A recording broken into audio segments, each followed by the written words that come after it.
Fala pessoal, sejam bem-vindos aqui ao canal Paráclito, né? Advocacia Criminal. Pessoal, o vídeo de hoje é destinado a uma reflexão, né? Não uma resposta, mas a uma reflexão, né? O que o presidente Luiz Inácio Lula da Silva, né? Proferiu na semana passada num podcast. Eu não vou reproduzir aqui fielmente o que ele disse, até porque não me recordo, mas basicamente, em essência, ele falou que advogado criminalista só advoga para bandido. Se a pessoa for inocente, em tese não tem que ter um advogado criminalista, né? Porque quando ele foi processado e condenado, o advogado que o representou, em essência, não era criminalista, né? O Cristiano Zanin era um advogado, se eu não me engano, empresarial, de qualquer forma, né? Não do ramo criminal. Por isso, o Lula, como na visão dele, ele é inocente, a justiça não declarou inocente, né? Ele não deveria então contratar um criminalista, porque criminalista só defende marginal, né? Bandido. Eu vi alguns dizeres, né, de alguns advogados, que é uma reflexão bem justa, né? Ao dizer que para que a pessoa tenha um nível de consciência e entenda o papel do advogado, ela deveria passar na pele ou ter algum familiar, né, passaria na pele por um processo judicial criminal ou fosse preso, né? E aí saberia a importância do papel que desempenha o advogado.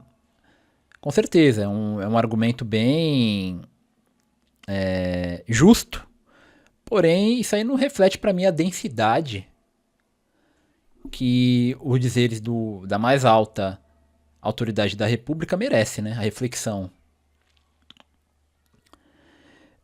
Pessoal, essa questão daquele que defende, né? Aquele que está sendo acusado, não é de agora. Eu gosto muito do autor René Girard, né?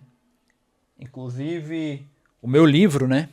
Esse livro aqui foi baseado sobretudo nele. E tem esse livro aqui, que é... Vou pegar aqui. A Rota Antiga dos Homens Perversos, né? Do René Girard também. Que ele analisa, sobretudo, a história de Jó. À luz da sua teoria, né? O livro de Jó, como a gente sabe, ele tem várias interpretações, né? Desde aquela que pegam na questão mais moral, outra sobre a questão do mal, né? De Deus permitir que ele sofresse tudo aquilo. Enfim, aquela visão que entendem os amigos de Jó como consoladores, né? E o que eu quero estar dizendo é o quê? Por quê? Jó e por que René Girard? René Girard, ele analisou ao longo da sua vida um fenômeno muito importante, sobretudo aqui para o processo penal, que é o fenômeno da multidão, o fenômeno das massas. O Lula, ele representa a massa. A democracia nada mais é do que a consolidação da participação do povo, de forma formal, embora materialmente isso não aconteça, mas de forma formal, da participação popular através do voto. E o Lula, ele representa grande parcela do pensamento popular. Isso porque muitas pessoas votam nele, né? Então, quando ele fala que advogado criminalista defende bandido, ou seja, como se o advogado criminalista ele fosse cúmplice ou sócio do crime, ele está refletindo, de sobremaneira, um pensamento muito relevante de uma parcela da população. Uma porção aí muito grande, né, da massa entende dessa forma. Basta você ver aí os tribunais da internet. E quando um juiz absolve um acusado, fala que a justiça não presta, que é por isso que muitas pessoas fazem a vingança privada, enfim. O pensamento do Lula é nada mais do que um espelho do que ferve nas massas, né? Sobretudo as massas que sofrem com a criminalidade. Ninguém sofre mais com o crime do que a população pobre. Ela é refém do crime organizado, né, de políticos corruptos, enfim. Então gera um sentimento de revolta na população quando um criminoso ele sai impune. Embora muitas das vezes o criminoso possa ser inocente. Tá? E aí que entra Jó na questão. Jó, ele era culpado? Não, Jó não era culpado. Mas ele sofreu um processo persecutório. Beleza, Jó não era culpado, ele era inocente. Então ele não deveria ser, né, no pensamento do Lula, defendido por um advogado criminalista, mas por um advogado. Pois bem,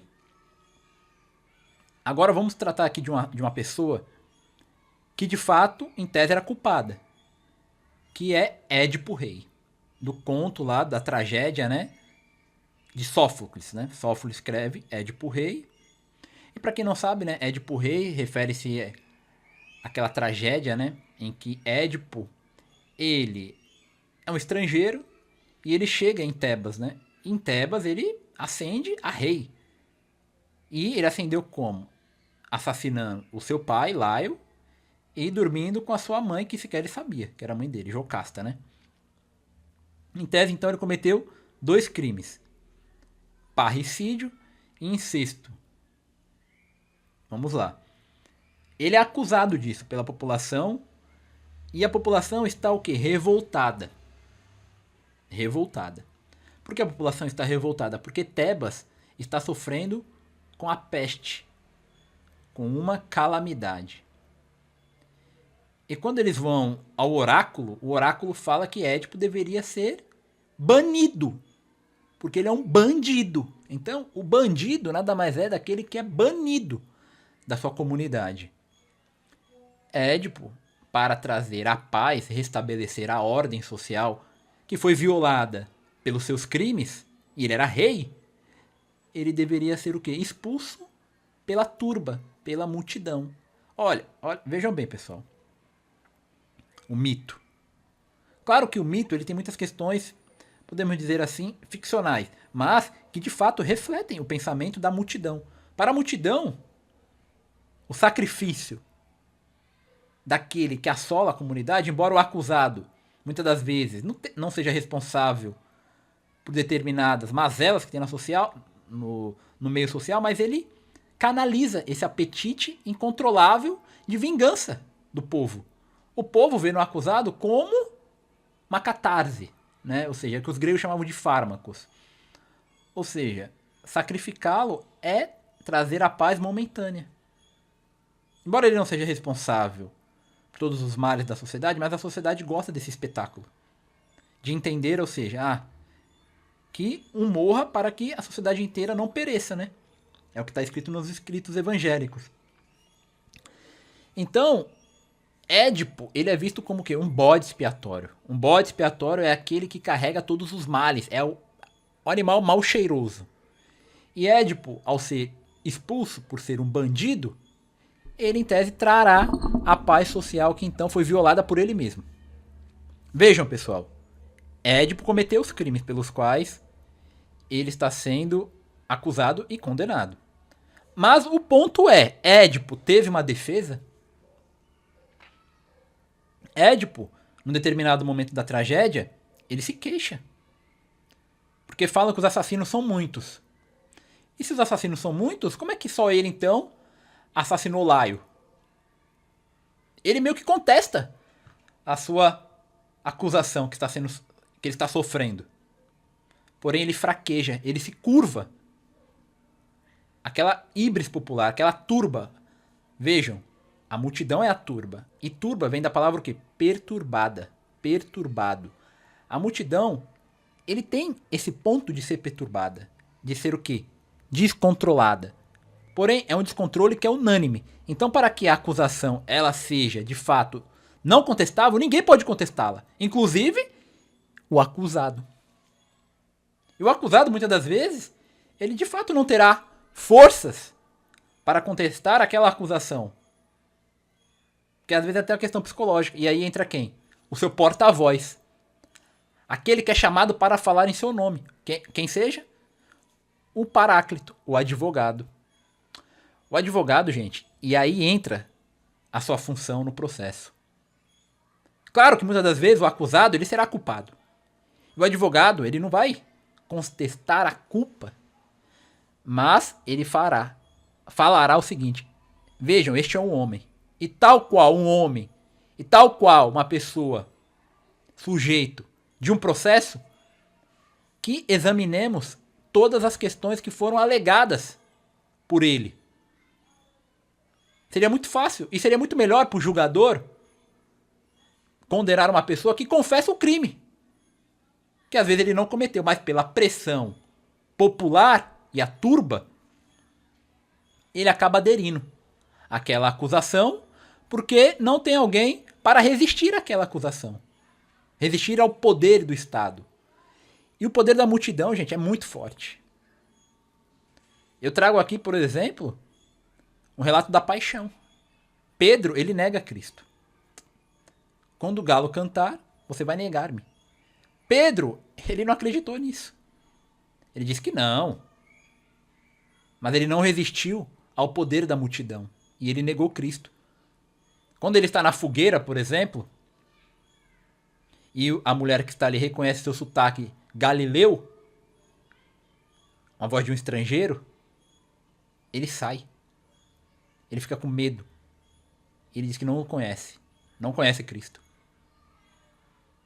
Portanto, pessoal, o advogado, embora assim ele, muitas das vezes ele defenda um bandido, ou seja, aquele que vai ser banido, ele não está só defendendo isso.